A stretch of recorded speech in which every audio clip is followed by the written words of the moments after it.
আজকে একটু ভিন্ন স্বাদের কবিতা নিয়ে এলাম। হাস্যব্যঙ্গাত্মক এই কবিতাটি বর্তমান বাংলাদেশের এক জনপ্রিয় কবির রচনা। হাসতে হাসতে একসময় চরম সত্যের কাছে নিয়ে যায় কবিতাটি আমাদেরকে। নিজেদের অপদার্থতার দিকটিকে উলঙ্গভাবে প্রকাশ করে দিয়েছে কবিতাটি। বর্তমানে সোশ্যাল মিডিয়ার দৌলতে আমরা যেমন আমাদের স্মরণীয় মুহূর্তগুলি সবার সঙ্গে শেয়ার করতে পারি, তেমনি পোস্টিংয়ের বাড়াবাড়ি আমাদের কখনো কখনো নির্লজ্জ করে তোলে।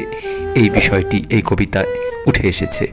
নিজেকে মহান প্রমাণ করতে ভিখিরিকে 2 টাকা দিলেও তা ক্যামেরাবন্দি করি আমরা এবং পরে তা নির্লজ্জভাবে প্রচার করি। নিজেকে বড় ভাবা এবং তা প্রচার করবার জন্য এই যে হাস্যকর প্রবণতা, এই প্রবণতাকে কেন্দ্র করেই লেখা এই কবিতাটি। প্রচার বিমুখ এই কবিতাটি। আশা করি সকলের ভালো লাগবে। আবৃত্তি রয়েছে কবিতাটির পরবর্তী অংশে। আশা করি সবাই শুনবেন। ভালো লাগলে বা না লাগলে কমেন্ট করবেন। যারা নতুন, চ্যানেলটিকে সাবস্ক্রাইব করুন, লাইক করুন, শেয়ার করুন।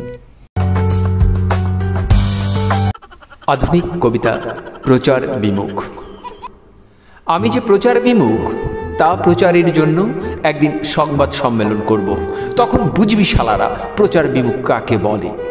রেডিও, টিভি, পত্রিকায় চান্স পেলেই বলি, ফেসবুকে তো হরদম বলেই যাচ্ছি, তবুও শালারা চেনে না প্রচার বিমুখ কাকে বলে। কতবার বলেছি হুমায়ুন আহমেদ কিচ্ছু না, বড়জোর জনপ্রিয়, তারপরও তাকে নিয়ে টানাটানি। বেকুব জাতি বোঝে না সে মিডিয়ার সৃষ্টি। অথচ আমার মতো সিরিয়াসরা ধনচা। 10 লাখ কবি শেষে মিডিয়ায় কাশিম বিন আবু বক্করের জন্ম। তার কথা না হয় বাদ দিন, সে তো অচল। লেকিন আমি ছাড়া কে আছে আর দেশ সেরা প্রচার বিমুখ লোক? তবুও শালার জনগণ পাত্তা দিচ্ছে না। তাই বাধ্য হয়ে আগামী শীতের পর সংবাদ সম্মেলন করে জাতিকে জানিয়ে দেব, চিনিয়ে দেব, সময় পেলে বুঝিয়ে দেব প্রচার বিমুখ কাকে বলে।